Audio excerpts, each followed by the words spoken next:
Olá, bom dia, boa tarde, boa noite.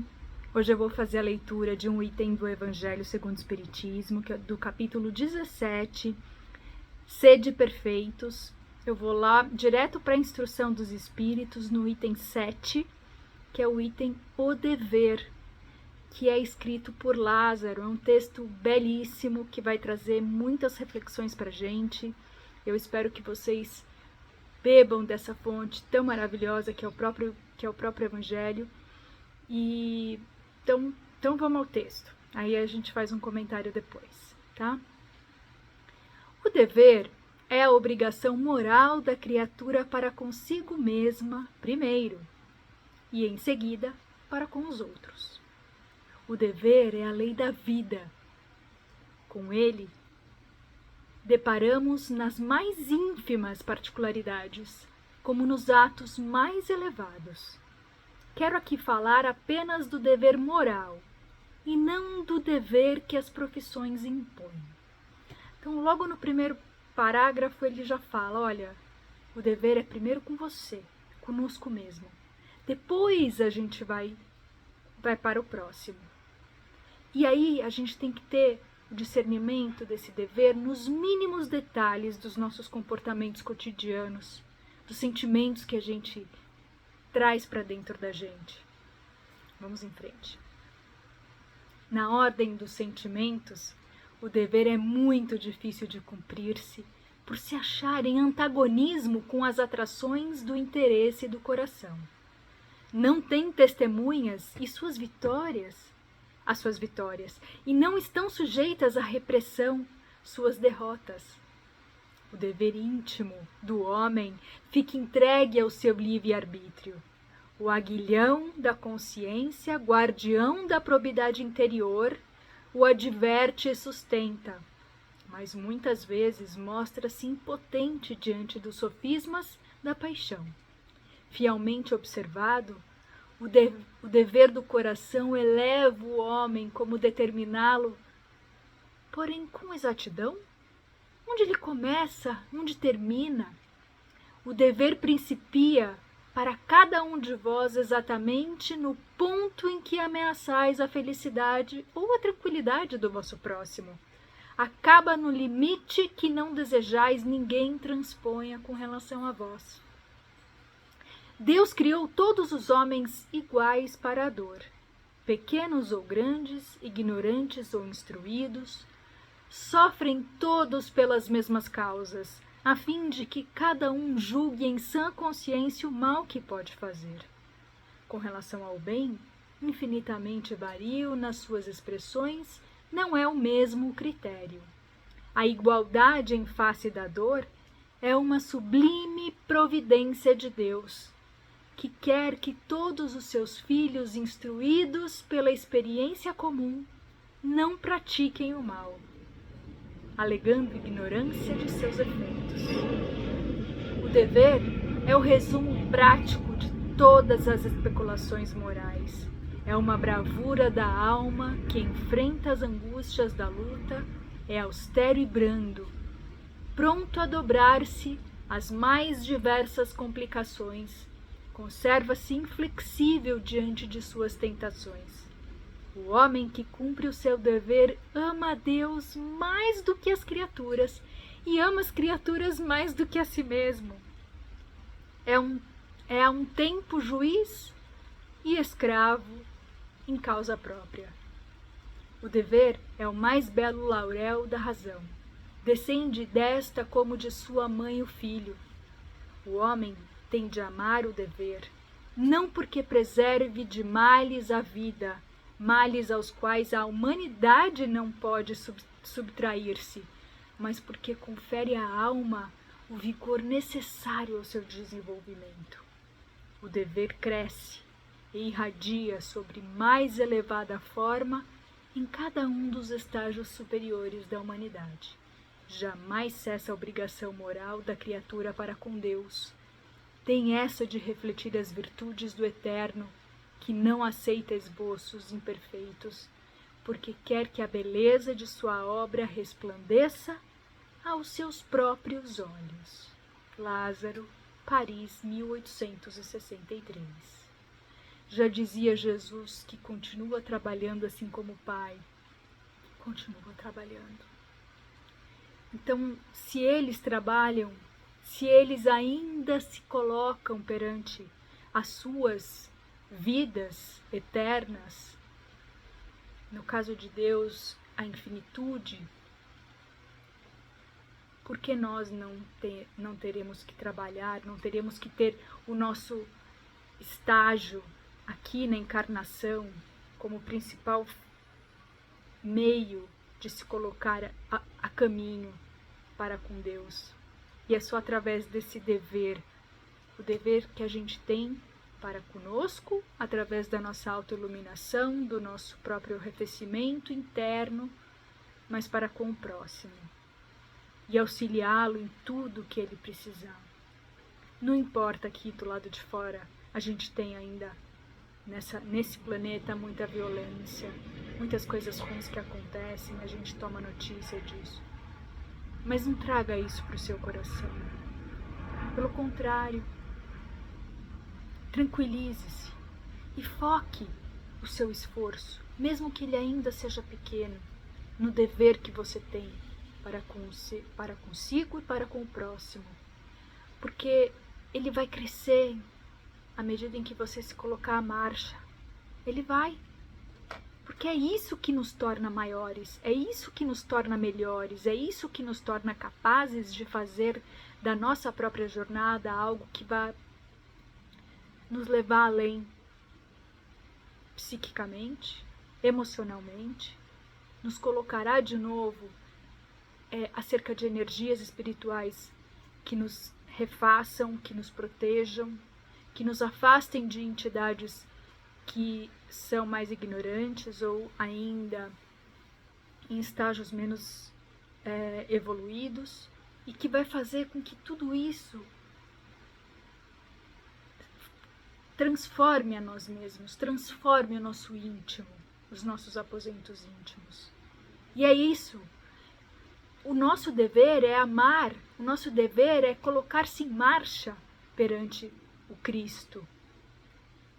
É claro que a gente aqui, como o próprio texto diz, está falando das leis morais, está falando da parte que nos moraliza, que nos torna melhores como seres humanos e como seres que estamos inseridos numa sociedade. Uma velazinha na escuridão não vai iluminar? Imagina se toda uma comunidade de pessoas interessadas em se auto-iluminar não farão. Essa luz, quando ela entra em contato com a outra, de uma outra pessoa, ela não dobra, ela irradia muito mais do que só a soma delas duas. E isso é fantástico, isso é maravilhoso. Então é nesse sentido que o dever vem para nós. E o próprio texto fala: o homem que cumpre o seu dever ama a Deus mais do que as criaturas e ama as criaturas mais do que a si mesmas. É isso. Então a gente precisa se colocar a caminho, precisa se evangelizar, não no sentido religioso, mas no sentido do Cristo, entender o que Ele falou e buscar aquilo que Ele disse, da forma como Ele falou. O verbo, Ele é o verbo. Entender que verbo Ele usou, que forma Ele se impôs perante aqueles que o cercavam no momento em que Ele estava aqui caminhando, encarnado na Terra. É disso, é desse dever que nós estamos falando. A igualdade em face da dor é uma sublime providência de Deus. Significa o quê? Significa que quando a gente se iguala ao nosso próximo, a gente entende que não somos mais especiais. Eu não sou mais especial do que o outro, eu sou igual ao outro. Quando a gente compreende o sentido disso, a gente se torna um pouco menos vaidoso nesse aspecto, menos orgulhoso, menos pomposo, tá se apegando menos às nossas próprias paixões e tá compreendendo a nossa humanidade, que é semelhante à do próximo, aí sim a gente tem a providência divina, que vem em nosso auxílio justamente para nos ajudar a perpassar as nossas provas, as nossas experiências, as nossas expiações, perpassar as grandes pedras que surgem em nossos caminhos, que muitas das vezes nos fazem sofrer. Que quer que todos os seus filhos, instruídos pela experiência comum, que experiência comum? A experiência da reencarnação. Porque é na reencarnação que nós, através do véu do esquecimento, a gente esquece de tudo o que sofremos e fizemos de mal, para termos a oportunidade de colocar para fora o bem que nós algum dia colocamos aqui dentro. O bem que é ligado a ele lá em cima. Então é dessa experiência comum que a gente tem a oportunidade de nos refazermos e de nos refazermos da melhor forma possível, transpassando todas as dificuldades que a gente possa enfrentar de cabeça erguida, sem fazer o mal a ninguém, sem julgar ninguém, seguindo. Não pratiquem o mal, alegando ignorância de seus efeitos, porque a gente sabe quais são os efeitos quando a gente pratica o mal. E o primeiro efeito está aqui dentro do nosso próprio corpo. Perpassa todas as células do nosso corpo quando a gente tem uma atitude maldosa, ou quando a gente pensa mal de alguém, quando a gente transmite um pensamento ruim. Em primeiro lugar, somos nós. Então é assim que a gente vai melhorando, vai se criando e vai tornando de forma disciplinada o nosso comportamento, para que ele seja o melhor possível para com o nosso próximo. Então compreenda essa lição, o dever, como sendo algo que a gente deva praticar. O dever e a disciplina, eles caminham muito juntos, muito próximos.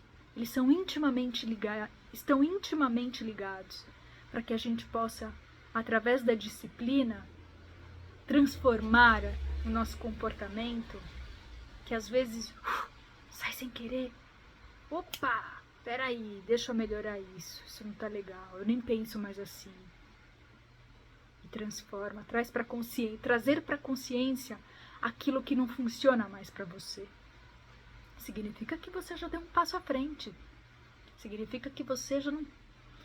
A gente não é igual desde o momento que a gente nasceu. A gente evolui, o nosso pensamento evolui, os nossos gostos evoluem. A forma de pensar evolui, a forma de tratar as pessoas evolui. Não se fique preso aos atavismos da vida. Ou seja, daqueles comportamentos que a gente faz sem muito raciocínio, nem percebe às vezes o mal que está fazendo para o outro. Ou o quanto as palavras que a gente solta estão ferindo o outro, porque são impulsivas e saem assim como se nada fossem. Porque ferem, porque são flechas que ferem. E uma má notícia, elas ferem primeiro a você. Porque quando você se der conta disso, você vai... e o sofrimento vai estar aqui, ó. Então por isso a gente deve sempre permanecer. O dever principia para cada um de vós exatamente no ponto em que ameaçais a felicidade ou a tranquilidade do vosso próximo. Ou seja, não ultrapasse os limites. Não tente burlar os limites dos outros para conseguir coisas para você. Porque vai fazer mal para o outro. E quando o jogo virar, e ele vira, você vai entender. Talvez é só assim que você entenda. Quando a coisa, virar. E aí você vai perceber o quanto você estava fazendo de mal. O quanto calçar sandálias do outro realmente faz mal.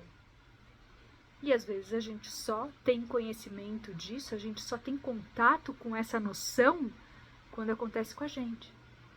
Porque até então, passa despercebido, como se nada tivéssemos feito, como se nenhum mal tivesse sido proferido, porque a gente não percebe. Então esse texto ele é muito bonito porque ele fala da ordem dos sentimentos, né? Qual é a ordem do seu sentimento? Qual é o sentimento que mais te invade durante o dia? É o amor? É a tranquilidade? É a raiva? É a angústia? É a ansiedade? É a paz? Ou você está procurando se melhorar nisso? Ou você está prestando atenção de que você precisa de ajuda para poder continuar sua caminhada, sair do marasmo em que de repente você se encontra? Ou que eu me encontrei há um tempo atrás e que precisei de ajuda e pedi ajuda. A gente tem que ter humildade para isso. Sem humildade a gente não consegue. Então é isso, o dever íntimo do homem fica entregue ao seu livre-arbítrio. Esse é o último processo que a gente não pode deixar de entender, de que tudo na nossa vida é uma escolha. Então escolha o dever correto, escolha o sentimento correto, o comportamento correto. Não do ponto de vista dos outros, mas do seu ponto de vista. E aos poucos você vai se transformando, você vai aprendendo que esse ponto de vista pode ser melhorado, pode ser ampliado, pode se tornar legítimo. E isso é maravilhoso. Então são com essas palavras que eu encerro hoje. Agradeço a atenção. Se tiver alguma dúvida, pode deixar escrito que eu vou com o maior carinho respondê-las. Ok? Se conosco, Senhor, agora e sempre. Graças a Deus.